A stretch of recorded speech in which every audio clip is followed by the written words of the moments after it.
தலைவரே, இந்தியன் பிஎம்சியில் என்கிட்ட மாட்டிக்கிச்சு, சைலக் கிட்ட மாட்டிக்கிச்சு. ஒன்றும் இல்லை தலைவரே, இந்த விஎல்இ பஜார் அப்படின்னு ஒரு ஆன்லைன் கம்பெனி இருக்குது. ஆன்லைன் அந்த ஷாப்பிங் கம்பெனி, இந்த அமேசான் ஃப்ளிப்கார்ட் மாதிரி அந்த கம்பெனியில் வந்து ஒரு இயர்ஃபோன்ஸ் ஆட் போட்டிருந்தேன். அது என்னென்னா, அந்த இது சென்னேசர் அது கிடைக்காதுன்னு சொல்லிட்டு சென்னேசரில் ஒரு கிளாசிக் மாடல் போட்டிருந்தேன். அவங்க வந்து இந்த ஜேபிஎல் அனுப்பிவிட்டாங்க. கேட்டேன், வாட்ஸ்அப்பில் வந்து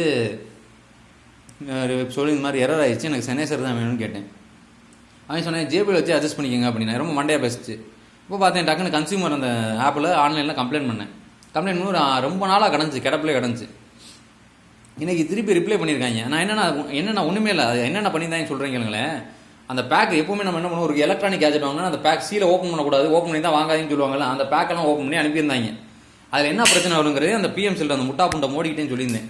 அட மோடி தேவையாப்பல ஒன்றும் இல்லடா, ஈத்திர பூதி முட்டாமைங்களா, அந்த கிறிஸ்தவனையும் சேர்த்தேன் முஸ்லீம் சேர்த்தேன், அவங்க தானே அந்த குளிக்கிற பல்லவர்களுக்கு பழக்கமே இருக்கா போல முட்டா புண்டைங்களா. சொல்கிறேன், எல்லா நாட்டிலும் இருக்கிற அந்த பிரச்சனை மூட்டு கேளு. ஏன்னா இயர்ஃபோன்ஸ் இருக்குல்லடா, அதை வந்து அந்த நாய் காதில் வச்சிருப்பானா, நம்ம மாட்டிருப்பானா நமக்கு தெரியாது, ஓகேவா.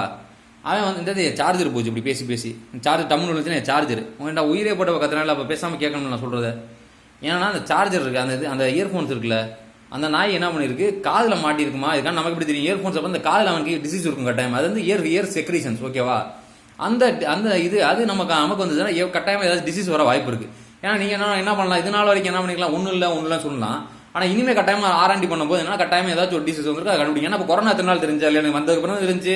இல்லை ஏசுனாருக்கு எதிரானவங்களுக்கு அழிக்க வந்தா கொரோனா, இல்லை முஸ்லீம்களுக்கு எதிரான அழிக்க வந்தா கொரோனா, இல்லை இந்தியாவில் உள்ள மக்கள் அழிக்க வந்தா கொரோனா, இல்லை கொரோனா வந்து பொதுவான நோயாக வந்துச்சு. ஏன்னா சாப்பாடு பழக்கம் சரியில்லாத நான் கேள்விப்பட்டேன் அவருக்கு.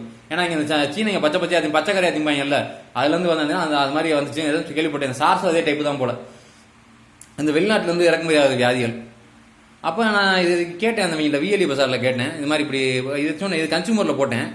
அவங்க என்ன அதான் எதிராக இந்த நீட்டாக மென்ஷன் பண்ணியிருந்தேன். சார் இது மாதிரி வாட்ஸ்அப்பில் இப்போ ரிப்ளை பண்ணாங்க, திட்டி விட்டேன், உன்ன மாதிரி ஆட்களுக்கு எய்ட்ஸ் கட்டாயமாக இருக்கும். ஏன்னா சுகாதாரம் இல்லாமல் செயல்படுறாங்க. ஏன்னா அந்த இயர்ஃபோன்ஸை மாட்டி மற்றவங்களுக்கு பரப்புறாங்க, இப்போ எய்ட்ஸ் பரவும். ஏன்னா அந்த நாய்க்கு ஏதாச்சும் இருந்தால் பரவும்ல, எய்ட்ஸ் இருந்தால் பரவ வாய்ப்பு இருக்குது, ஓகேவா. அது மாதிரி நான் சொன்னேன். அவங்க அப்புறம் நான் கன்சியூமர்லேருந்து நம்ம மென்ஷன் பண்ண இப்படி இருக்குது அந்த மாதிரி நீங்கள் என்ன பண்ணுங்க, எனக்கு ஒரு சொல்யூஷன் சொல்லுங்கள். ஒரு இது என்ன பண்ணிருக்கணும், நல்ல கவர்மெண்ட் என்ன பண்ணிருக்கணும், ஃபுல்லாக இந்தியா ஃபுல்லாக உலகம் ஃபுல்லாக அதை பரப்பியிருக்கணும். சார் இப்படி பண்ணுறாங்க, இந்த ரிஸ்க் இருக்குது சார், உலகத்தில் ஒரு த்ரெட்டை ஒழிச்சோங்கிற ஒரு ஆத்ம திருப்தி கிடைக்கும். இதுதான் சொல்கிறேன், பெருமைக்காக எதுவும் செயல்படாதீங்க, ஆத்ம திருப்திக்காக செயல்படுங்க, ஓகேவா. அப்போ இப்படி சொன்னேன். அவங்க திருப்பி என்னன்னா இது தான் சொல்கிறாங்க, அந்த விஎல்இ பஜாருக்கே திருப்பி அந்த அமௌண்ட்டை கிரெடிட் பண்ணிவிட்டு அதில் நீங்கள் திருப்பி ஷாப்பிங் பண்ணுங்கன்னு இந்தியன் கவர்மெண்ட் சொல்லுது. இது இந்தியன் கவர்மெண்டால் உலகளாவிய வழக்கமா, இல்லை வேற ஏதாச்சும் ஏலியன்ஸும் இதைத்தான் சொல்லி கொடுக்குதா? இது இந்த சத்குருங்கிறவன் என்ன சொல்கிறான்னா, திருட மண்ணால் ஒரு நன்மை இருக்குங்கிற, அப்போ திருட்டு போய் தானே. அப்போ உடனே கிளாசிஃபிகேஷன் மாற்றுவாங்க. ஏன்னா திருடன் இல்லை, மாவு, அந்த தேவையில்லாமல் இந்த கவர்மெண்ட் என்னன்னா அந்த பண்ணி போயிடணும்னு ஒரு இடத்துல போய் உட்காந்துப்பாங்க, கண்ணை வச்சுப்பாங்க. அப்போ எல்லாரும் சேர்ந்து போய் ஏதோ ஒரு அட்டாக்ல போயிருப்பாங்க. அப்போ என்ன ஒரு சிலர் மட்டும் சுட்டு கொண்டு போட்டாங்க, அதை மறைக்கிறதுக்கு இப்படி ஆயிராது, ஓகேவா. அது இதே தானே இப்போ நீயும் பண்ணியிருக்க. இப்போ இந்த எவிடன்ஸோட மாட்டினேன்ட்ட பதில் நான் சொல்ல வேணாம்.